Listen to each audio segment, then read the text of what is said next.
जैसे ही जीव 14वें गुणस्थानक पर आता है, केवली समुद्घात के द्वारा पुराने छोटे मोटे कर्म गए, नए कर्म बंद न हो, इस कारण से योग निरोध, यानी कि मन वचन और काया एकदम स्थिर, पॉज, स्टैच्यू, न मन का कोई उपयोग, न वचन का कोई उपयोग और न ही काया का कोई उपयोग।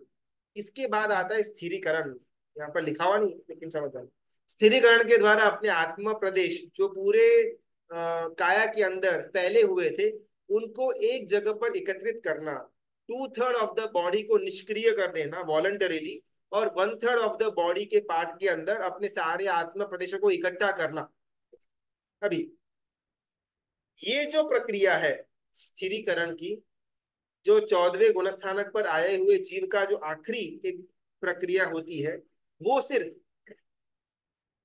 5 ह्रस्व अक्षर बोलने में जितना समय लगता है, उतने समय के लिए ही ये चलता है, और उसके बाद निर्वाण हो गया।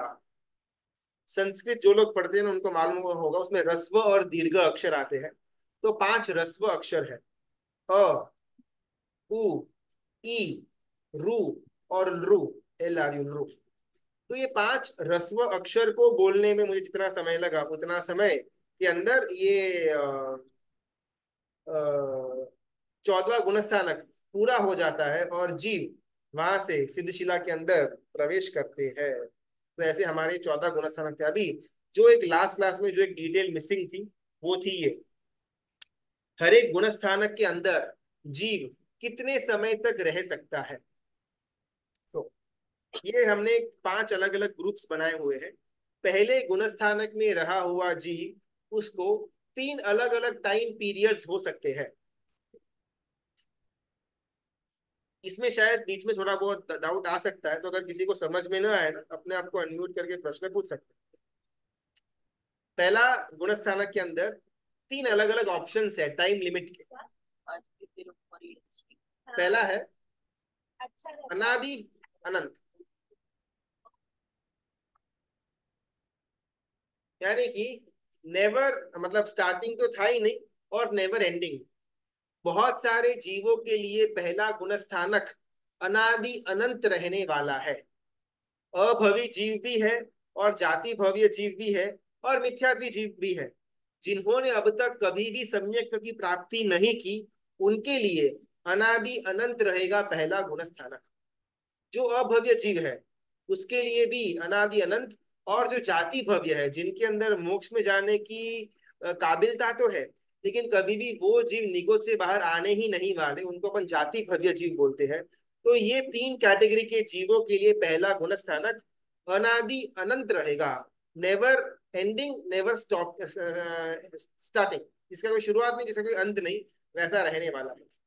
दूसरा ऑप्शन पहले गुणस्थानक के अंदर के जीवों के लिए अनादि शांत। जिन जीवों ने सम्यक्त्व की प्राप्ति कर ली हुई है, अभी उनके लिए ये पहला गुण स्थानक अनादि शांत कहा जाएगा। कैसे? एग्जाम्पल, पहले मैं पहले मिथ्यात्व के अंदर था, ठीक है। फिर मुझे कुछ योग से सम्यक्त्व की प्राप्ति हुई, मैं चौथे गुण स्थानक पर आया। अभी चौथे गुण स्थानक पर आने के बाद मेरे अंदर कषाय ज्यादा हो गए, या कुछ ऐसे दुर्घटना हो गई, जिस कारण से मैं वापस पहले गुण स्थानक के अंदर पहुंच गया।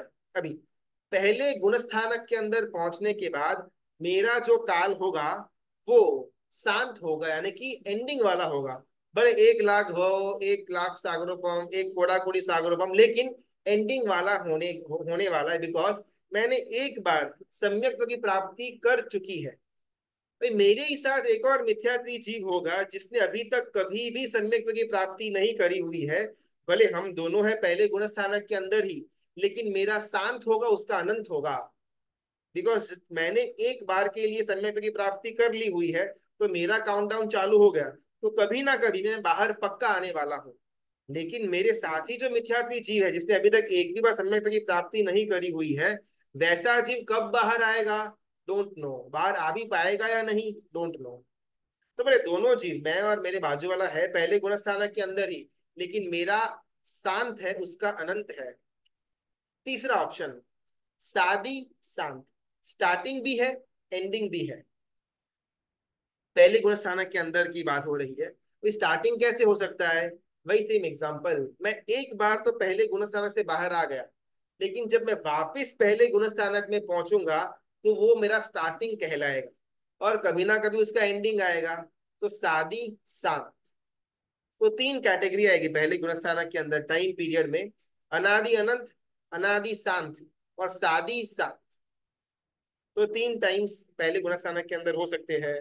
दूसरा जो हमारा गुण स्थानक सास्वादन, वॉमिट वाला गुण स्थानक, उसके अंदर मैक्सिमम 6 आवलिका। तो आवलिका एग्जैक्टली उसका माप तो नहीं मालूम, लेकिन सेकंड ऐसा अपन मान सकते हैं। तो दूसरा गुण स्थानक मैक्सिमम, उत्कृष्ट है, जघन्य की बात नहीं है, उत्कृष्ट से 6 सेकंड का ही हो सकता है। ये गुण स्थानक नीचे आते हुए जीव इस गुण स्थानक पर पैर रखेगा और फिर पहले में जाएगा। यानी कि हम जब वॉमिट वगैरह होती है, तो जो हमको गले में हल्का सा, जो लास्ट में खाना खाया हुआ था जिसकी उल्टी हमने कर दी हुई है, उसका हल्का कुछ ही समय के लिए स्वाद रहेगा, ज्यादा लंबा उसका आयुष्य होगा नहीं। सिमिलरली दूसरे गुणस्थानक पर आया हुआ जीव का भी सिर्फ 6 सेकंड इसका यहाँ पर रुकने का अवसर बनेगा, उसके बाद वापस पहले गुणस्थानक पर।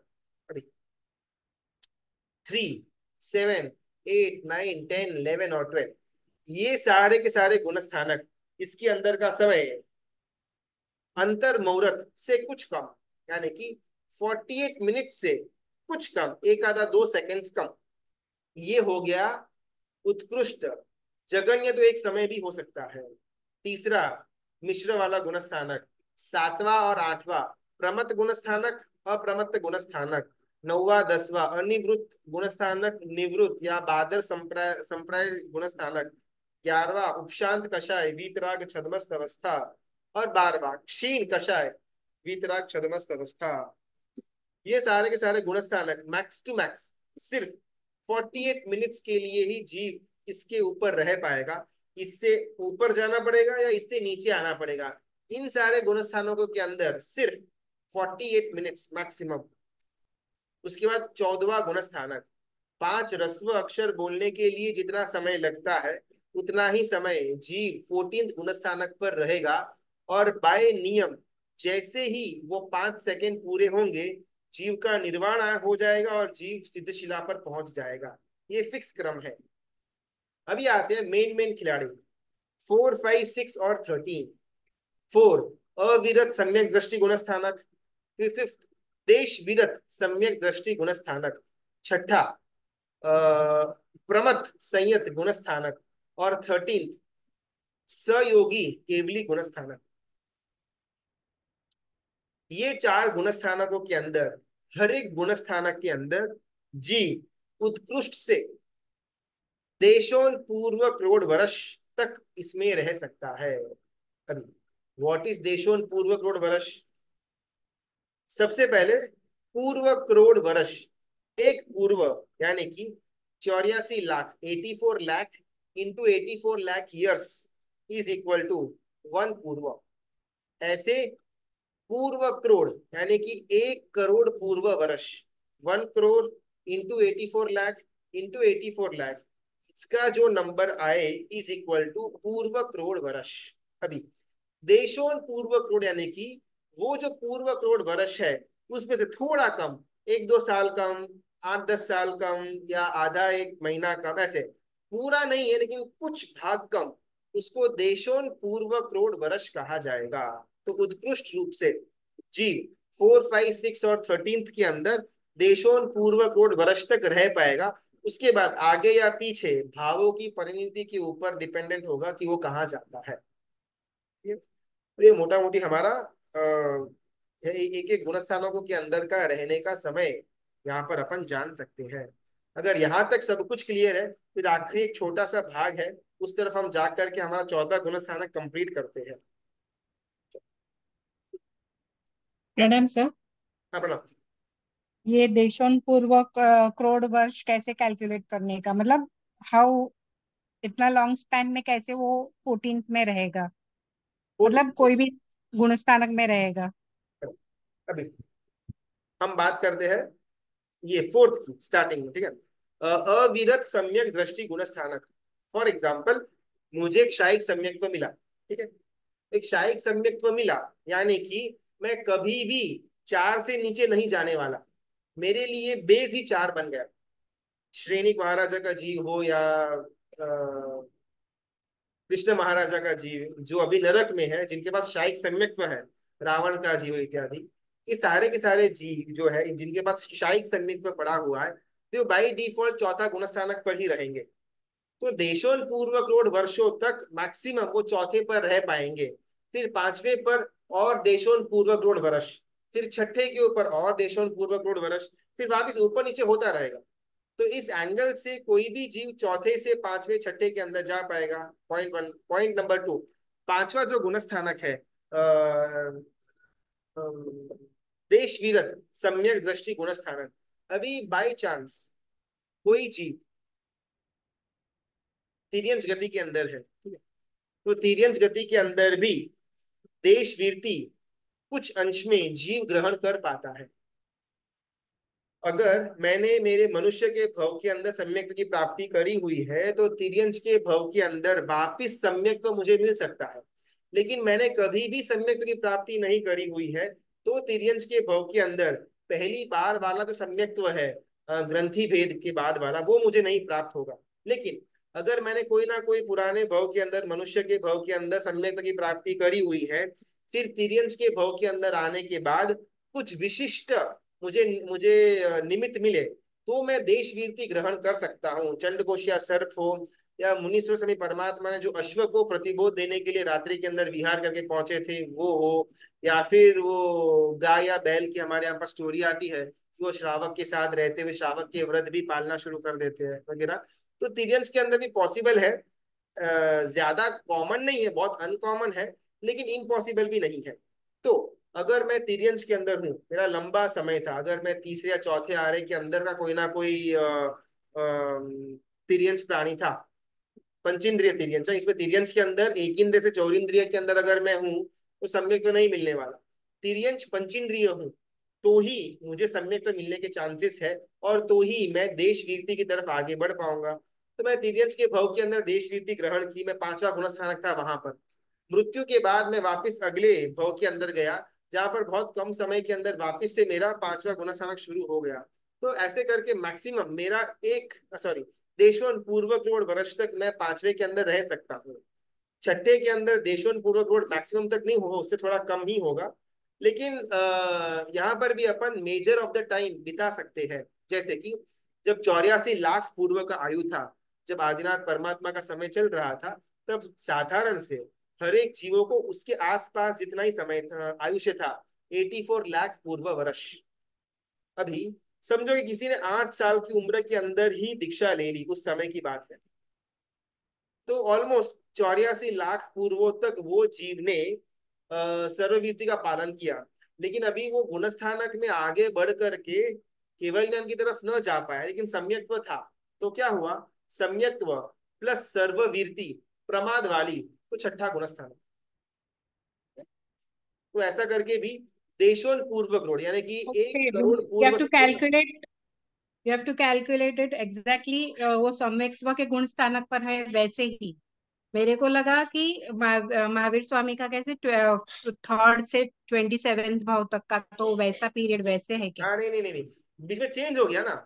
Okay. करेक्ट। हाँ, चेंज, वो हाँ, चेंज तो हो गया, हाँ। सम्यक्त्व आया और और फिर इसमें गया, ये फिर पहले पर पहुंच गए सम्यक्त्व तो। में ही रहे हाँ कंटिन्यूअस, मतलब क्षणिक राजा का ही एग्जाम्पल हो सकता है। हाँ, करेक्ट। तो सम्यक्त्व आ करके टिका, वो कब हाँ, तक टीका टिका, वही। वो था एक बार गिर गया, फिर वापस टाइमर रीसेट हो जाएगा। हाँ, ओके, थैंक यू। तो ये था हमारा एक एक गुणस्थानक के अंदर के टाइमिंग। अभी एक बहुत ही सुंदर एक तत्व हमको जानना था, ये 14 गुणस्थानक के टॉपिक के अंदर का था। अभी जो जीव पहले गुणस्थानक से बाहर निकल कर आया हुआ है, मिथ्या दृष्टि का उसने त्याग कर दिया, वो जीव चाहे कोई भी क्रिया करे, वो क्रिया मोक्ष के लिए ही होती है। सम्यक्त्व मुझे मिला, सम्यक्त्व मिलने के बाद मैं इसमें मैं किसी को काटूं मारूं कुछ भी करूं, वो मेरे मोक्ष के लिए है। सम्यक्त्व मिलने के बाद सम्यक्त्व चला भी गया, मैं पहले के अंदर आ गया, उसके बाद भी अगर मैं संसार बढ़ाने वाली क्रिया करूं, फिर भी वो मुझे मेरे मोक्ष तक ही लेकर के जाने वाली है।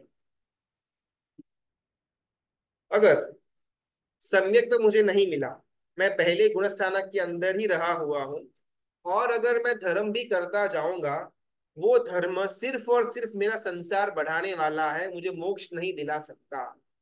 सम्यक्त्व मिलने के बाद गुमा भी दिया, और फिर संसार की गतिविधियों के अंदर मैं व्यस्त हो गया, वो भी मेरा मोक्ष का कारण बनती है। ये कोई प्रिंसिपल नहीं है, लेकिन ये लॉजिक है।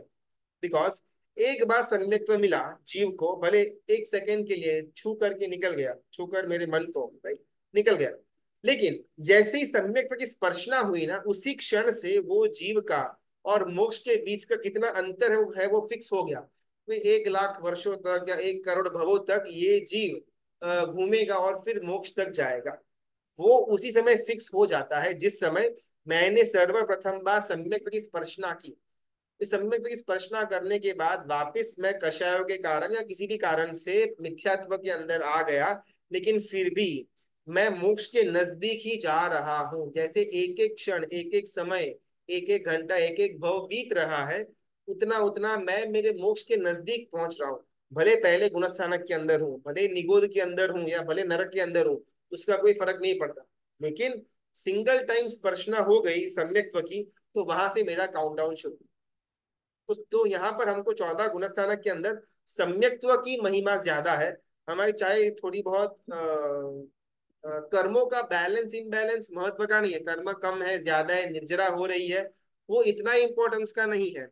अगर सम्यक्त्व मिल गया हुआ है, उसके बाद हम कुछ भी करें, हम मोक्ष के नजदीक ही पहुंचते जाते रहते हैं।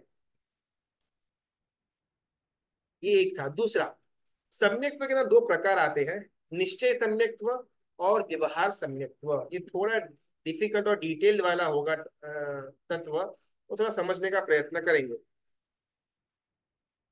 चौथे गुणस्थानक पर रहा हुआ जीव व्यवहार सम्यक्त्व कहा जाएगा। सातवें से ऊपर आए हुए जीव को निश्चय सम्यक्त्व आवश्यक है। फिर से, अगर मुझे चौथा गुणस्थानक तक पहुंचा, अभी मैं फर्स्ट फर्स्ट गुणस्थानक में पड़ा हुआ हूँ, ठीक है, मिथ्यात्वी हूँ, सबसे पहला मैं चौथा के अंदर आऊंगा। सेकंड थर्ड तो नीचे के टाइम आने वाले हैं, तो 1 से मैं 5 6 7 नहीं जा पाऊंगा, 1 से 4 आऊंगा। 4 के बाद 5 6 7 या 3 2 1 जो भी होगा वो होगा, लेकिन 1 से मैं 4 में आऊंगा। अभी मैंने मिथ्यात्वी का जो गुणस्थानक था वहां पर मैं पड़ा हुआ था, मैंने सम्यक की प्राप्ति की, मैं चौथे गुणस्थानक पर आया। अभी ये जो चौथे गुणस्थानक पर रहा हुआ जो जीव है, वो जीव के अंदर व्यवहारिक सम्यक्त्व ही होगा। सातवें गुणस्थानक, सातवें और सातवें के ऊपर अगर जीव को जाना है, तो वो जीव के लिए निश्चय सम्यक्त्व बहुत आवश्यक है। सिर्फ व्यवहार सम्यक्त्व हमको छठे से ऊपर, सातवां और सातवां से ऊपर तक नहीं पहुंचाने वाला, निश्चय सम्यक्त्व ही सातवें के ऊपर पहुंचाएगा। लेकिन सबसे पहले आएगा व्यवहार, उसके बाद आएगा निश्चय। सबसे पहले तस्से उत्तरी आएगा, उसके बाद आएगा, सॉरी, सबसे पहले इरिया वैया आएगा, उसके बाद आएगा तस्से उत्तरी। तो कोई भी क्रिया हो, कोई भी सूत्र हो, या फिर कोई भी भाव हो, सबसे पहले व्यवहार के अंदर शुद्धि आएगी, उसके बाद ही निश्चय के अंदर शुद्धि आएगी। निश्चय के अंदर शुद्धि आने के बाद धीमे धीमे धीमे हमारा व्यवहार और ज्यादा शुद्ध होता जाएगा।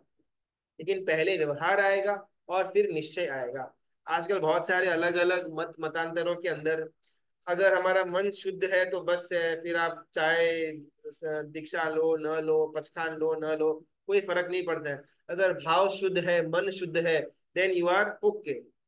ऐसे बहुत सारी अलग अलग भ्रमणाएं अलग अलग मतों के अंदर भी फैलाई जाती है, लेकिन क्लियरली 14 गुणस्थानक के अंदर ये तत्व दिया गया हुआ है कि व्यवहार सम्यक्त्व ही पहले आएगा। व्यवहार सम्यक्त्व के बिना निश्चय सम्यक्त्व आ ही नहीं सकता। What is निश्चय करेक्ट, सम्यक्त्व? Sir, what is निश्चय सम्यक्त्व? हम उसके ऊपर ही आते हैं। पर वो होता क्या है निश्चय हम उसी के ऊपर आ रहे हैं। आज ओके। हम उसी को समझने का प्रयत्न करेंगे। Okay sir. व्यवहार सम्यक्त्व और निश्चय सम्यक्त्व। एक बार के लिए सम्यक्त्व को हम नीचे रखते हैं, साइड में रखते हैं। व्यवहार और निश्चय, इन दोनों के अंदर हम पहले डिफिनेशन को समझते हैं। क्रिया से जो करा जाए, मन, वचन और काया, इन तीनों से जो करा जाए उसको व्यवहार कहा जाएगा। आत्मा का परिणाम, आत्मा की परिणति जो होगी उसको निश्चय कहा जाएगा। मन से सोचना, वचन से बोलना, काया से कोई भी क्रिया करना या कुछ भी करना, संसार की हो या फिर कोई भी, उसको व्यवहार कहा जाएगा। बिकॉज वो पुद्गलों के द्वारा किए कर सकते हैं। मन भी पुद्गल है, वचन भी पुद्गल है, काया तो पुद्गल है ही। तो पुद्गलों के द्वारा जो चीज करी जाए उसको व्यवहार कहा जाएगा। आत्मा का जो परिणाम है उसको निश्चय कहा जाएगा। अभी थोड़ा कंफ्यूजिंग है, अपन रिफाइन करेंगे। व्यवहार तो ऑलमोस्ट क्लियर है। हम जो सोचते हैं, मन का, मन के अंदर जो विचार वगैरह आते हैं, फिर वाणी में जो बोलते हैं, फिर काया से जो कुछ भी करते हैं, ये सब कुछ व्यवहार ही कहा जाएगा। अभी थोड़ा निश्चय के अंदर क्लैरिटी को लेकर के आना जरूरी है। ज्ञान और निश्चय दोनों अलग अलग है।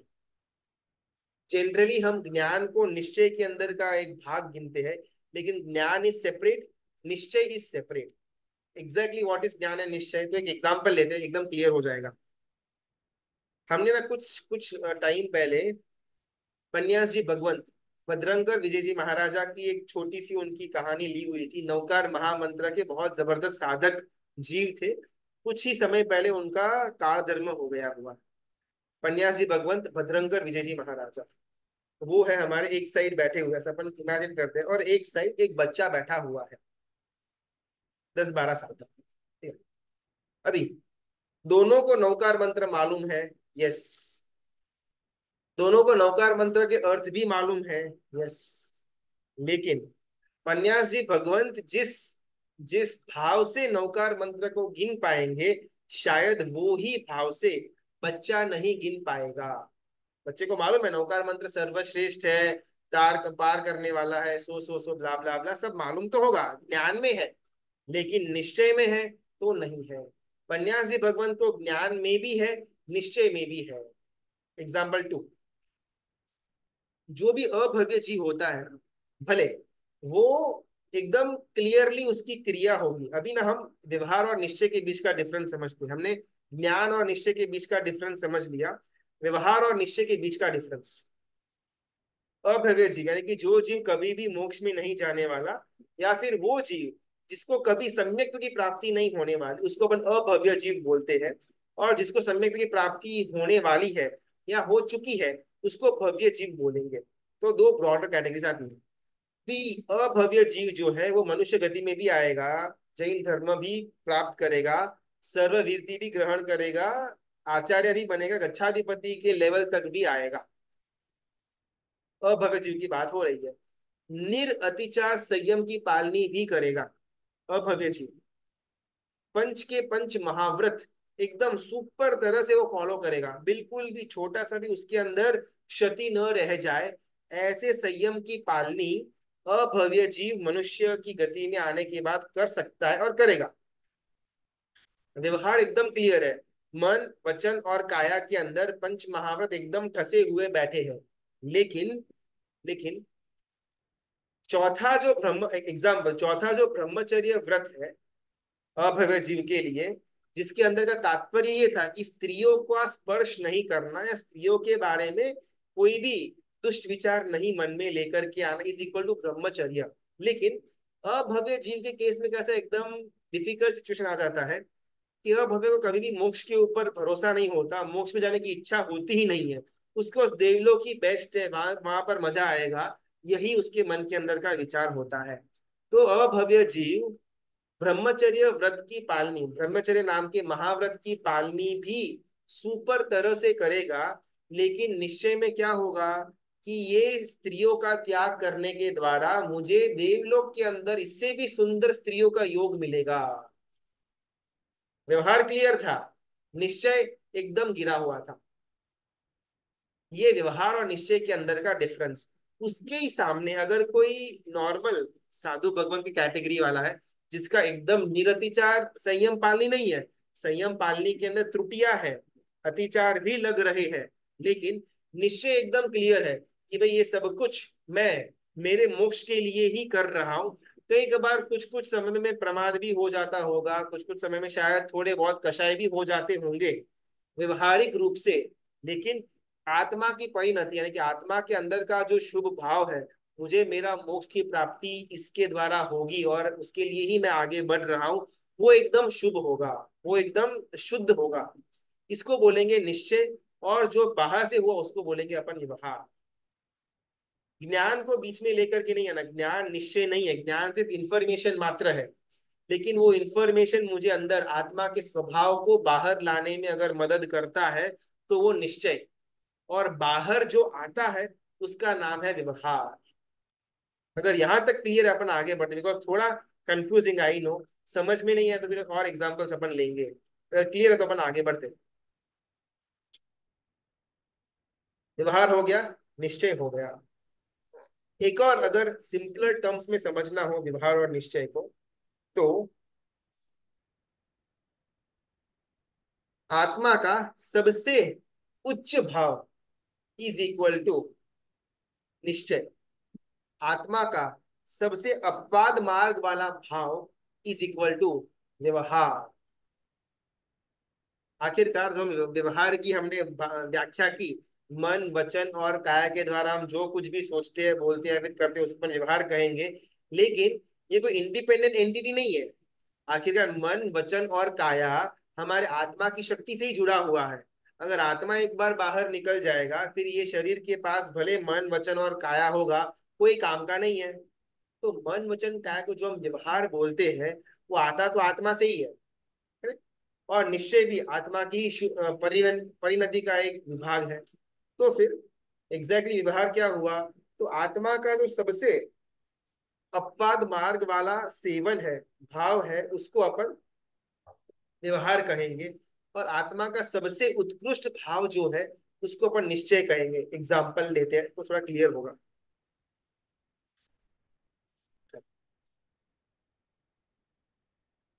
रात को खाना नहीं चाहिए, ठीक है, ये मेरे आत्मा का स्वभाव है। बिकॉज मेरा जो आत्मा है वो अहिंसा नाम का गुण का धारक है, उसके अंदर का इनबिल्ट गुण है। अभी रात को खाने के द्वारा बहुत सारे हिंसा होती है जीवों की, तो मेरे आत्मा का जो स्वभाव है वो उसे मलिन हो रहा है। अगर मेरा ये बिलीफ है तो मेरा निश्चय क्लियर है।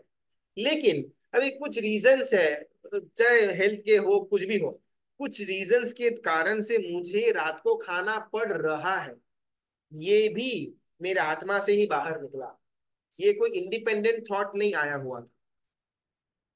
तो मैंने रात को खाना खाया तो व्यवहार में मैं गिरा, लेकिन मेरे अंदर आत्मा का जो स्वभाव था अहिंसा वाला, उसमें मैं अभी भी टिका हुआ हूं। मैं ऐसा ही अंतर से मान्यता रखता हूं कि बिल्कुल भी नहीं खाना चाहिए, मैं जो खा रहा हूं वो एकदम अपवाद रूप है। इसको निश्चय और व्यवहार के बीच का भेद कहा जाएगा।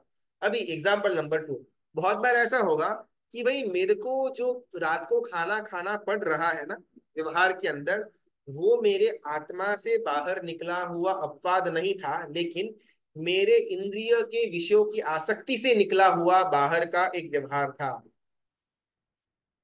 मन जो है उसको आत्मा से भी इनपुट्स आता है, इंद्रियों से भी इनपुट्स आता है कि कुछ खाना है, ठंडा खाना है, ठंडा एसी चालू करना है, बहुत ज्यादा गर्मी लग रही है। ये कमांड्स इंद्रियों से भी मन को जाएगा और आत्मा से भी कमांड्स मन को जाएगा। अभी मन किसका मानेगा वो डिपेंड करता है कि कौन से सिग्नल के अंदर ज्यादा इंटेंसिटी थी। अगर आत्मा से जो सिग्नल आ रहा है उसमें इंटेंसिटी ज्यादा है तो मन आत्मा का मानेगा। अगर पंच इंद्रिय के अंदर की जो आसक्ति है अगर वो जबरदस्त लेवल की है, उसकी इंटेंसिटी, उसका जो सेंसरी पल्सेस जाता है मन तक, अगर वो जबरदस्त है तो मन उसका मानेगा। एकदम क्लियर है। तो रात्रि भोजन करने के पीछे अगर मेरा जो इनपुट था वो पंच इंद्रिय के विषयों के कारण से आया, कि भाई रात को खाना, वो होटल में रात को ही खाना मिलता है, या रात को फ्रेंड्स के साथ खाना खाएंगे तो मजा आएगा, अकेला अकेला शाम को 6 बजे कोई कंपनी भी नहीं होती है। तो ये सब कुछ मेरे विषयों के द्वारा कमांड बाहर आई, तो उसके द्वारा जो मैं व्यवहार करूंगा वो व्यवहार अशुभ व्यवहार कहा जाएगा। आत्मा का जो अपवाद मार्ग वाला व्यवहार, जो जो कमांड बाहर आया, उसको शुभ व्यवहार कहा जाएगा। रात को खाना खाना प्रक्रिया एक ही है, लेकिन उसका पीछे का जो कमांड था वो इंद्रिय से आया या आत्मा से आया, वो भेद करेगा कि शुभ व्यवहार था या अशुभ व्यवहार था। यहां तक क्लियर है तो हम थोड़ा आगे बढ़ते हैं।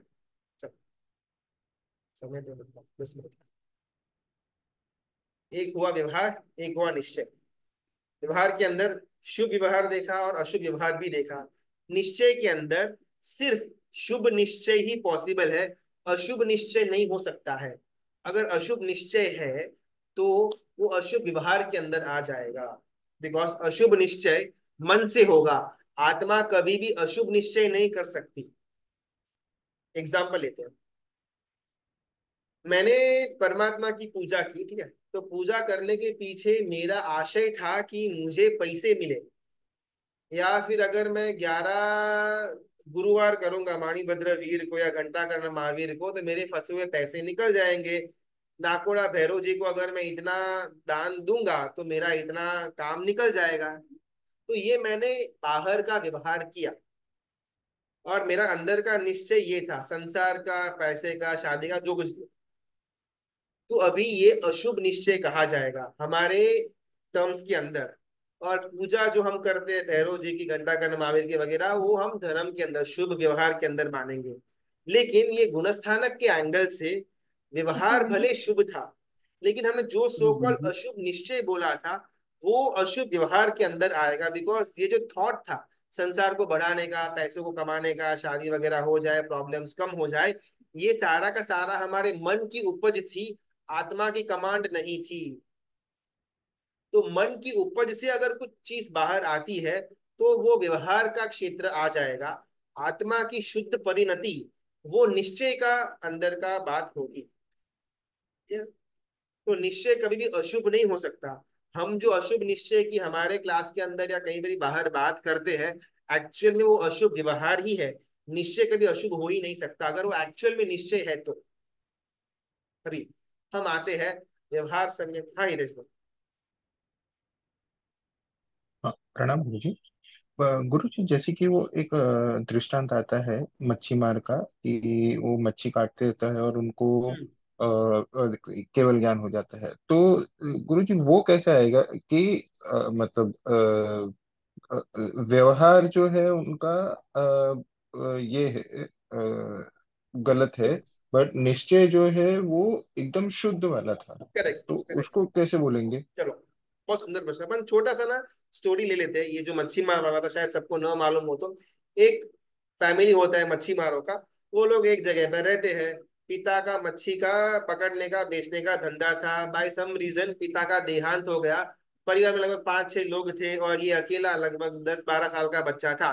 उसके कंधों के ऊपर परिवार को चलाने की जिम्मेदारी आ गई, और कोई तो टैलेंट था नहीं। तो जबरदस्ती से भी उनके घर वाले ये बच्चे को मच्छी पकड़ने के लिए भेजते हैं कि भाई तू ही एक सहारा है, और हमारा तो पुश्तैनी मच्छियों का ही धंधा है, तू जा। भाई बच्चे को मच्छी वच्छी वो हिंसा पसंद तो नहीं थी, लेकिन क्या है, घर के अंदर की हालत डिफिकल्ट थी, तो जाकर के मच्छी पकड़ना शुरू करता है, बेचना शुरू कर देता है। ऐसे कर्तव्य, शौक नहीं था। देखिए अभी घर का 5-6 लोगों का भरण पोषण करने का है, तो मच्छी पकड़ता है, बेचता है, घर को चलाता है। कुछ समय जाता है, 17-18 साल का ये बच्चा हुआ, और मच्छी मार्केट में एक दिन मच्छियों को लेकर के बैठा हुआ था, उनको दो टुकड़े कर रहा था। इतने में दो गुरु भगवंत वहां से गुजरते हैं विहार करते हुए। एक गुरु था, एक शिष्य था। शिष्य गुरु को पूछता है कि भाई ये लोग जो कर रहे हैं, इसकी हिंसा का क्या फल मिलेगा? तो गुरु भगवंत बोलते हैं, जीव वाहो महापाहो, है कि जीवों का जो वध है वो सबसे बड़ा पाप है, जीव वध महापाप है। ऐसा बोलते हुए वो आगे निकलते हैं। अभी ये जो शब्द थे वो ये बच्चे के कान में गिर जाते हैं, और बच्चे के हाथ में अभी भी मच्छी तो है जो बेच रहा है, लेकिन ये वर्ड्स जो अंदर गए, अंदर में अभी चेंजेस शुरू हुआ कि हाँ, अपन तो कितने लंबे समय से जीवों का ही कत्ल कर रहे हैं, तो अपना तो कौन सा हाल होने वाला है, बेचारे ये जीवों का तो कोई फॉल्ट भी नहीं है, ये तो अपने दुनिया के अंदर रह रहे थे, मैं गया पकड़ा बाहर लाया, टुकड़ा वगैरह किया और बेचा। मन के अंदर ये चल चल रहा है, ठीक है। और बाहर में जो क्रिया है वो अशुभ की ही क्रिया चल रही है। लेकिन अभी वो जो क्रिया बाहर चल रही थी, वो क्रिया के ऊपर का फोकस जीरो हो गया और कंप्लीट फोकस निश्चय के ऊपर आ गया कि ये संसार ही वेस्ट है। धीमे धीमे वो धर्म ध्यान में बढ़ता है वो लड़का। हमने गुणस्थानक में देखेंगे ना, तो लगभग 8वें गुणस्थानक के ऊपर शुक्ल ध्यान शुरू होता है, हमने देखा हुआ था शपथ श्रेणी और उपशम श्रेणी के अंदर। 6-7 में वो सर्ववीरती होगा, 8 से ऊपर सर्ववीरती प्लस शुक्ल ध्यान की धारा शुरू होगी और 13th गुणस्थानक में केवल ज्ञान की प्राप्ति होगी। तो अभी वो जो बच्चा था, भले हाथ में मच्छी वच्छी जो कुछ भी था, लेकिन अभी कंप्लीट फोकस अंदर की परिणति के ऊपर आया और धीमे धीमे धीमे ये क्वेश्चन में वो डिटेल में जा रहा है कि मुझे हिंसा करनी क्यों पड़ी। ओ, मैं यहाँ पर आया, मैंने यहाँ पर जन्म लिया, ये कुल के अंदर, इस कारण से मुझे मच्छी वगैरह का धंधा करना पड़ा। अगर मैंने यहाँ पर जन्म न लिया हुआ होता तो नहीं, लेकिन मैंने कर्म तो बंद किए हुए हैं, तो मुझे मुझे यहाँ पर जन्म तो लेना ही पड़ेगा। तो कर्म मैंने बंद क्यों किया? अच्छा, कोई ना कोई भाव में मैंने कुछ उल्टा सीधा कार्य किया जिस कारण से मैंने कर्म का बंद किया, जिस कारण से मेरा यहाँ पर जन्म हुआ और मुझे मच्छी के बिजनेस में आना पड़ा। तो अभी जिन कर्मों के कारण से मैं घूम रहा हूँ, वो कर्म ही अगर मैं निकाल दूं तो अभी उनकी भाव की धारा क्या थी हम एग्जैक्ट तो समझ नहीं पाएंगे, लेकिन इसी भाव धारा में वो आगे बढ़ते बढ़ते बढ़ते बढ़ते शुक्ल ध्यान की तरफ जाते हैं। बाहर वेश वैसे का वैसा ही है, हाथ में अभी भी मच्छी पकड़ करके रखी हुई है, लेकिन व्यवहार एकदम जीरो हो गया और कंप्लीट फोकस निश्चय की तरफ गया।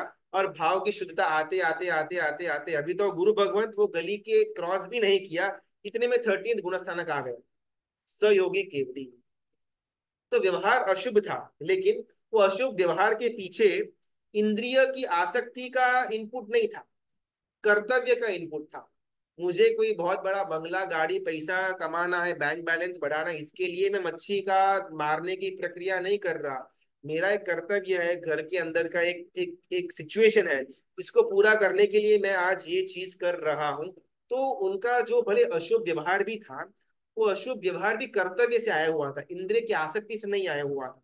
तो जो अशुभ व्यवहार कर्तव्य के कारण से आया हुआ है, उसको जाने में बिल्कुल देर नहीं लगती, बिकॉज बाय फोर्सफुली वो आया हुआ है। अभी कोई कोई अशुभ व्यवहार इंद्रियों की आसक्ति के कारण से अगर आया हुआ है, तो उससे पीछे हटना या फिर उसको स्टॉप करना बहुत डिफिकल्ट हो जाता है। मुझे रात को खाने में बहुत बड़ा मजा आता है, तो मैं अपने आप को रात्रि भोजन करने से रोकूं, बहुत डिफिकल्ट है। लेकिन अगर कुछ ऐसी हेल्थ की सिचुएशन है या ऑफिस के टाइमिंग के कारण से न चाहते हुए भी मुझे रात को खाना पड़ रहा है, तो जैसे ही मेरी मेरी सिचुएशन चेंज होगी, मेरे रात्रि भोजन का जो क्रम है वो भी बंद हो जाएगा, इंस्टेंटली बंद हो जाएगा। क्योंकि मुझे कर्तव्य था, इस कारण से मुझे करना पड़ा, मैं कुछ शौक से नहीं कर रहा था। तो वो जो बच्चा था जिनका हमने स्टोरी बोला मच्छी मार वाली, वो भी अपने कर्तव्य के कारण से अशुभ व्यवहार के अंदर आया हुआ था। उसमें कहीं पर भी कषायों की या विषयों की आसक्ति नहीं थी। चलो, आज मेरे ख्याल से थोड़ा हेवी वाला था, तो हम यहाँ पर ना एक छोटा पॉज लेते हैं। व्यवहार और निश्चय, इनका अगर हमारा डेफिनेशन क्लियर हो गया हुआ है, तो अभी इसके साथ सम्यक्त्व को ऐड करेंगे। व्यवहारिक सम्यक्त्व और निश्चय सम्यक्त्व, इसको अपन थोड़ा कल एक डिटेल में देखने का प्रयत्न करेंगे बिकॉज आज अगर लेंगे ना बहुत ज्यादा ओवरलोड हो जाएगा। ये व्यवहार और सम्यक्त्व, सॉरी, व्यवहार और निश्चय को क्लियर अगर समझा हुआ है, तो एक एक दिन के लिए थोड़ा थोड़ा चिंतन करना, अलग अलग घटना हो या फिर अलग अलग धर्म कथाएं हो या हमारे साथ अगर कुछ अलग अलग हुआ हो, तो उसमें ये एंगल से देखने का प्रयत्न करना। और फिर अगर कुछ डाउट्स वगैरह आते हैं, तो कल अपन उसका डिस्कशन करेंगे। हाँ हितेश भाई। गुरुजी, तो गौशालक का दृष्टांत को कैसे देखेंगे? उनके तो व्यवहार में भी था और निश्चय निश्चय थोड़ा डिफरेंट था उनका। हाँ, व्यवहार क्लियर था जब तक गौशालक वीर परमात्मा के साथ वाला जो उनका पर्याय था ना, उसमें व्यवहार एकदम क्लियर था। परमात्मा जैसा बोलते थे वैसा ये करता था। फिर अलग हो गए, फिर जो हो उसका बाद में देखेंगे। पहले जो था जब उनका मिलन हुआ, लगभग 10 साल के आसपास कुछ साथ में रहे थे, एग्जैक्टली नंबर नहीं मालूम, लेकिन 10 साल के आसपास वीर परमात्मा के साथ साथ गौशालक घूम रहा था। उस समय परमात्मा जो बोलते थे वो ये गौशालक करता था, तो व्यवहार एकदम शुभ था। लेकिन आशय निश्चय के अंदर गड़बड़ था। कषाय थे, मान कषाय था अभी, या फिर हाँ मान कषाय था, बिकॉज इनके पास इतना ज्यादा ज्ञान है, अगर इसको मैं प्राप्त कर लूंगा ना, मैं मेरा खुद का पंथ चालू करूंगा। इनके पास एक ज्ञान लेकर के मैं बाहर मेरे ज्ञान के नाम से इसको प्रचार करूंगा, तो लोग मेरी वाहवाही करेंगे। तो निश्चय के अंदर मान कषाय था, व्यवहार भले शुभ था, निश्चय के अंदर गड़बड़ आ गई हुई थी, जिस कारण से आगे जाकर के फिर बहुत बुरी हालत उनकी हो जाती है। तो व्यवहार भी शुभ होना, निश्चय भी शुभ होना, ये एकदम बेस्ट कॉम्बिनेशन है। कुछ कर्तव्य के कारण से व्यवहार अशुभ हो लेकिन निश्चय शुभ है, ये भी चल जाएगा। लेकिन इंद्रियों की आसक्ति के कारण से व्यवहार अशुभ है, तो उसमें फिर निश्चय की शुद्धता का आना बहुत डिफिकल्ट हो जाएगा। विशेषण अपन थोड़ा कल डिस्कशन करेंगे, आज ज्यादा लोडिंग नहीं करते हैं। लेकिन ये जो व्यवहार और निश्चय के बीच का जो डिफरेंस था, उसको थोड़ा चिंतन में लेकर के आएंगे ना, तो नया नया डाउट शायद आएगा। उसको अपन कल वापस डिस्कशन के अंदर लेने का प्रयत्न करेंगे। सम्यक्त्व के लिए 12 व्रत लेना जरूरी बिल्कुल भी नहीं। सम्यक्त्व के अंदर ना, अगर आपने देखा हुआ हो गुणस्थानक के अंदर, तो सम्यक्त्व चौथे गुण स्थानक पर हमको प्राप्त होगा, या फिर सम्यक्त्व प्राप्त करने के बाद जीव चौथे गुण स्थानक पर आएगा। तो ये गुण स्थानक का नाम है अविरत सम्यक दृष्टि, यानी कि कोई भी न देश वीरती है न सर्ववीरती, कुछ भी नहीं है, लेकिन सम्यक्त्व है। तो अविरत सम्यक दृष्टि के अंदर एक छोटा सा पक्षखांड भी जीव नहीं करेगा, लेकिन सम्यक्त्व होगा। अगर छोटा सा पचखान जीव ने लिया विद सम्यक्त्व, तो ही 5वां गुण स्थानक तक वो पहुंचेगा। लेकिन सम्यक्त्व की प्राप्ति के लिए किसी भी नियम, किसी की पचखान की कोई आवश्यकता नहीं है।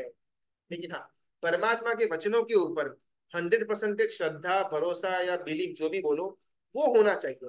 मैं पचखान लू न लू वो मेरा निजी मामला है, लेकिन परमात्मा ने बोला हुआ है उसके ऊपर अटूट श्रद्धा होना, वो सम्यक्त्व कहा जाएगा। ठीक है, अपन व्यवहार सम्यक्त्व और जब निश्चय गुरुजी। सम्यक्त्व उस समय क्लियर होगा। हाँ, बोलना है तो बोल सकते गुरुजी एक प्रश्न था। अ, अभी अ, तबीयत ठीक नहीं तो मंदिर में पूजा करने के लिए नहीं जा सकते, पर हमको करना है तो हम सामायिक में निश्चय से आ सकते, तो क्या उतना लाभ मिलता है जितना मंदिर नहीं जाते? हैं। बिल्कुल, मंदिर में देखो, मंदिर में जाकर के पूजा, जो हम परमात्मा की अंग पूजा करते हैं, फिर अग्र पूजा करते हैं, धूप वगैरह, उसका उद्देश्य गोल था भाव पूजा। हम जो संसारी है, डायरेक्टली हम भाव पूजा के अंदर जाएंगे तो एक जर्क आ जाएगा, एकदम से हम वो भाव धारा पकड़ नहीं पाएंगे। तो बिकॉज संसार के अंदर हमारा विषय कषाय सब चलता रहता है, तो उसमें से एकदम से अपन नमुत्थुणम के ऊपर जाएंगे, परमात्मा आप ऐसे हो वैसे हो, तो हमको स्पर्श नहीं होने वाला। इसलिए शास्त्रकार भगवंतों ने बीच में हमको द्रव्य पूजा का एक आलंबन दिया, जिस कारण से संसारी जीव जो डायरेक्टली भाव पूजा तक नहीं पहुंच सकता, उसके लिए एक ब्रिजिंग का काम करता है द्रव्य पूजा और अग्र पूजा। अभी इसके ये करने के कारण से भी, द्वारा भी हमारा आशय तो था कि हम भाव पूजा तक पहुंचे और उसके भावों के अंदर हम झील पाए। बिकॉज ऑफ सम रीजन अगर हम द्रव्य पूजा नहीं कर पा रहे हैं, फिर भी हम अपना हो सके उतना पुरुषार्थ करके भाव पूजा तक पहुंचने का प्रयत्न कर सकते हैं। कोई भी गुरु भगवंत हो कभी भी द्रव्य पूजा नहीं करते, वो तो हम सब पहचानते हैं, लेकिन फिर भी उनको पूजा का संपूर्ण लाभ मिलता है। किस एंगल से? भाव पूजा के एंगल से। भाव पूजा यानी कि चैत्य वंदन हो गया, देव वंदन हो गया, अगर वो भी हम भाव पूर्वक करते हैं सामयिक के अंदर, तो पूजा करने पर जितना लाभ मिलता है उतना ही लाभ हमको उस समय भी मिलेगा। लेकिन ये क्या ना, कि ये मेन स्ट्रीम नहीं है, बिकॉज हमारा जो संसार का जो जितना भी चलता रहता है टाइम पास, उसमें से डायरेक्टली ये भावधारा के अंदर आना थोड़ा डिफिकल्ट हो सकता है। परमात्मा का स्पर्श किया, उनकी पूजा की, उनके अलग अलग दूहे गुणगान वगैरह किया, उसके बाद भाव पूजा में आएंगे, तो भाव झीलने के या फिर भाव का वृद्धिकरण होने के चांसेस ज्यादा हो जाते हैं। तो इसको राजमार्ग नहीं बनाना, सम रीजन नहीं जा पाए तो उसको ऑप्शन की तरह यूज करना, लेकिन फिर इसी के अंदर जा करके अपन पूजा करना बंद कर दे, ऐसा मत करना। चलो। जी गुरुजी प्रणाम। पितरा की आज्ञा विरुद्ध कुछ भी बोला हुआ हो तो मिच्छा में दुक्कडम। थोड़ा ये व्यवहार और निश्चय के ऊपर अगर थोड़ा चिंतन करेंगे ना, तो ही कल का जो टॉपिक है वो अपने को समझ में आएगा। और कल विशेष से अगर कुछ डाउट हो तो अपन डिस्कशन में लेंगे। सबको बहुत बहुत धन्यवाद। प्रणाम। प्रणाम गुरुजी।